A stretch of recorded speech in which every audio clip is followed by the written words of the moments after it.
guys, it's Tay. And Jay, and today we're going to be telling you about how this little one came into our picture. We met at Taco Bell, and we decided that we were going to be friends, but he was totally flirting. For like 2 years. It was like a year and a half. We kind of decided to make it official, like talking stage, I guess. Get this. Wait, no, because I came back from a Florida trip, and we were like, oh, like, let's make it official. I said, I love you. Okay? And he was like, really? And I was like, yeah. And then I get home, and I take a test, and I was pregnant. And she was bawling. I was what? Bawling. Bawling? Yeah. Your eyes. What was... Oh. She was crying very hard. He wanted to cry. And I did not know what to do. I was quiet for about 5 minutes. Imagine how I felt. You were just like, Doesn't have to be like that. Just saying. Okay. Anyways, so yeah, she was very scared to tell her mom. She told her mom first. No, actually. I called my sister. I called my sister I was first. Just saying, as oh, in, like big moms. people, yeah. She told her sister first. Yeah, we decided I needed to make sure before I blew up my mom's life with fake news in case it was like a fake positive or a false positive. And so the next day, my sister called the school as my mom and ripped me out of school, and we drove to Planned Parenthood, but they were closed.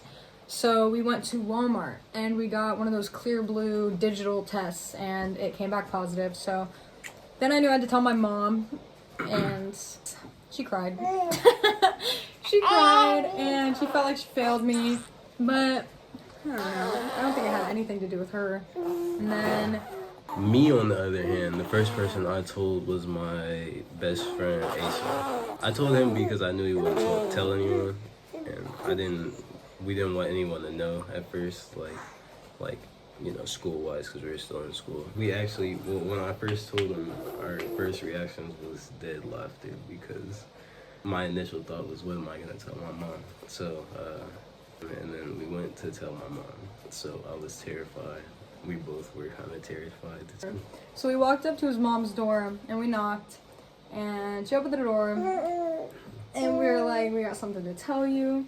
And Jay just flat out said, Tay's pregnant. I was horrified. I was horrified. Mortified.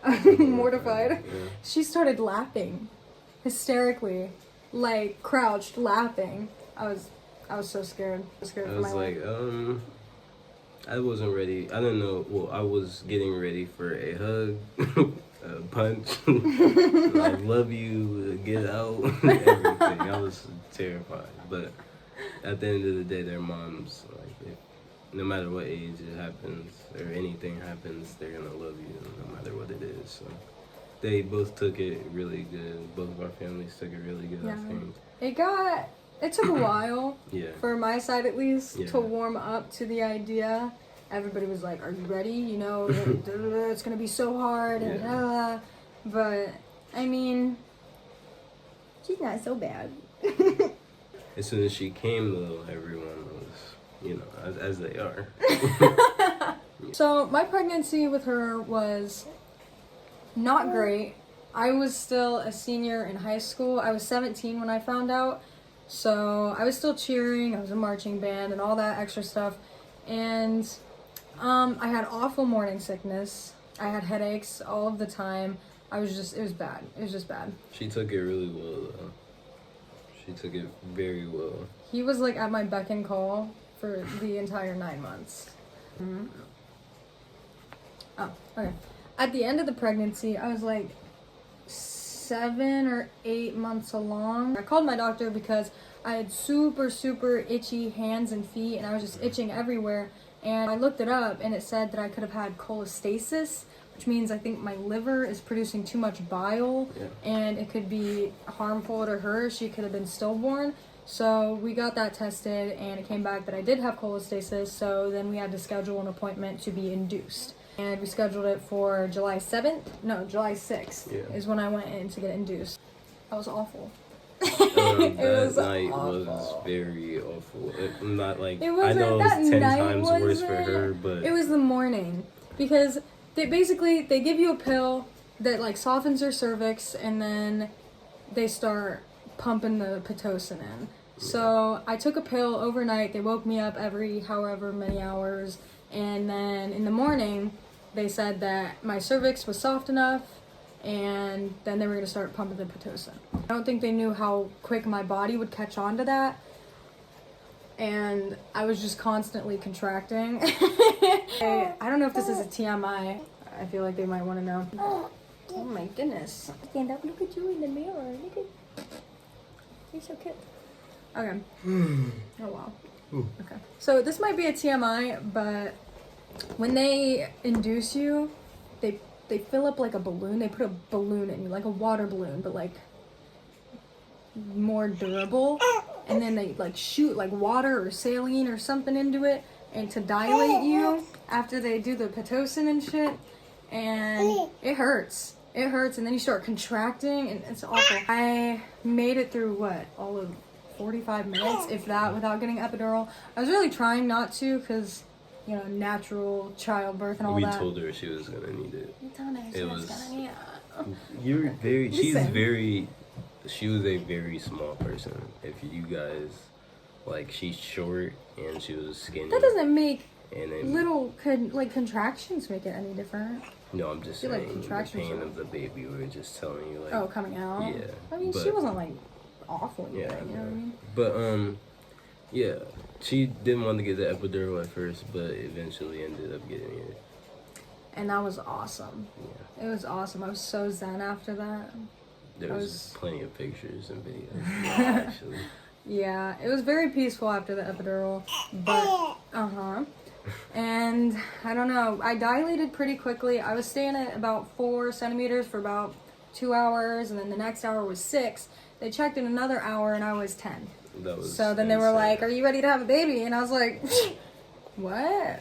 Those words, when she said that, I can't describe the feeling after that. I was like, bro, what? Because it was an hour after, what, 7, 8? 6. It was like an hour after 6. We were expecting like 2 more hours at least. That was just insane. I didn't know what to think. They're like a baby. Because it's a theoretical. Yeah, if you know, like, before the baby comes, it's like a whole... It's like, yeah, I have a baby coming, but... You can't imagine what it's going to be like. Yeah. I think that's anybody who's pregnant or expecting parents. You don't actually think that this is gonna just come out of you. It's like, yeah, there's a baby in there, but it's not. And so they're like, "You ready to have a baby?" Yeah. It's like, for real? I looked dead at my mom and I was like, yeah. Are you serious? Oh my goodness. Yeah, right? That's what I said. Her mom had told the doctors already to just get the doctor because the baby was gonna come out as like a family thing. A family thing, yeah. The women in my family give birth, like, they get paid to do it, like, like, just fly out, right? So we were like, "Hey guys, get the doctor in here because she's going to come flying out of me with the first push." Yeah. And they were like, "Oh, we'll just do a practice run." So I get my legs up, and I push, and she crowns, and her head is, like, coming out. And they're like, "Oh my god, we need a doctor." Like, what did we just say? Anyway, they get the doctor in after 10 minutes, and they tell you, like, don't push. Excuse me? Yeah. If any of you watching have ever been in labor and have been, like, the urge to push, like, you're not even trying to, and you just are. So she finally gets in there, and I think I pushed her out in, like, 3 contractions, 8 pushes? Yeah. And she was born at, like, 158 or something like that. But she was a pretty little baby. She was tiny. 6 pounds, 9 ounces, and, like, 19 inches long or 20 inches long or something like that. Yeah. And now she's a biggie girl. Big girl. Now she's almost 5 months old. Yeah. About to be soon, really, really soon. She is such a biggie girl now. And now we are here. She's living and thriving, man. So, yeah. this is our YouTube channel, and we're gonna be doing vlogs, just advice for teen parents, any teens that accidentally or purposely have babies out there. Anything you could think of that's going on in teen parents' lives basically is what we will be filming. It's our family Our channel. experiences, just daily things, days. What is that called? That's a Netflix series. Days of Our Lives. Yeah. I'm also gonna have my own separate gaming channel. I'm sure Tay's gonna make her own channel for something soon, maybe. No, I don't need to. You sure? Like, Yeah, she's basically anything? it. I don't really got any hobbies. On gaming channel, so if any of the dad gamers, teen dad, no matter dad gamers are out there, come to them with me and my guys. We will be playing all sorts of games once I get all my stuff together. So, yeah. You gotta put her out to bed now. I don't know if we're allowed to cuss on YouTube. Okay. So You can bleep it. We're gonna, yeah. We're gonna go ahead and put her to bed now, and we will see you guys some other time. Some other time, because nothing is scheduled, because we are teen parents. Okay, sit down. And then, what do you want to say? Do you want me to say I'm Jay, you're Tay, and... I don't want to do that. Okay. All right. Bye.